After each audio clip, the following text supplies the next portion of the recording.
Salaar part 2 శౌర్యాంగ పర్వం cancel అయిపోయిందనే వార్త నిన్న సోషల్ మీడియాలో వైరల్ కావడంతో ఒక్కసారిగా అభిమానుల్లో టెన్షన్ వచ్చేసింది. దీనికి తోడు కొద్ది రోజుల ముందు జూనియర్ ఎన్టీఆర్ దర్శకుడు Prashanth Neel combo shooting August నుంచి ఉంటుందనే అఫీషియల్ అనౌన్స్మెంట్ ఈ గాసిప్ కి మరింత బలం చేకూర్చేలా చేసింది. తాజాగా దీనికి సలార్ టీం స్పందించింది. ప్రభాస్, ప్రశాంత్ నీల్ ఇద్దరు నవ్వుకుంటున్న ఒక ఫోటో పెట్టి వీళ్ళని ఆపలేరు అని అర్థం వచ్చేలా ట్వీట్ చేయడంతో ఒక్కసారిగా క్లారిటీ వచ్చేసింది. అంటే సీక్వెల్ కి ఎలాంటి డోకా లేదని అర్థం. అసలు ఆ గాసిప్ ఎందుకు పుట్టిందనేది పక్కన పెడితే సలార్ 2 మీద పక్కా ప్లానింగ్ ఎప్పుడో జరిగిపోయింది. పార్ట్ 2లో ఏముండాలనేది కాస్టింగ్తో సహా మొత్తం ఎప్పుడో నిర్ణయం చేసుకున్నారు.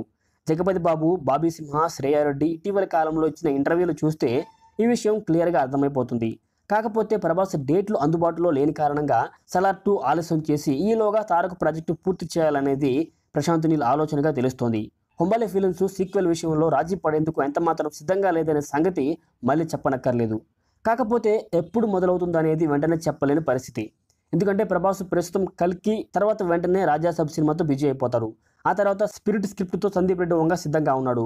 కల్కి 2వ భాగం తీశారా లేక ఇంకా పెండింగ్లో ఉందా అనేది నాగశ్విన్ చెప్తే తప్ప తెలియదు. ఇంకోవైపు హను రాఘవపుడి తన పాన్ ఇండియా మూవీ కోసం లొకేషన్లను వెతికి పట్టుకుని వర్క్షాపులు చేయిస్తున్నాడు. 3 పాటల కంపోజింగ్ కూడా అయిపోయిందట. సో సలార్ 2 శౌర్యాంగ పర్వం వచ్చే ఏడాది సెకండ్ హాఫ్లో ఉండొచ్చు. ఏదైతేనేం డార్లింగ్ ఫ్యాన్స్ ఆందోళన తీరిపోయింది.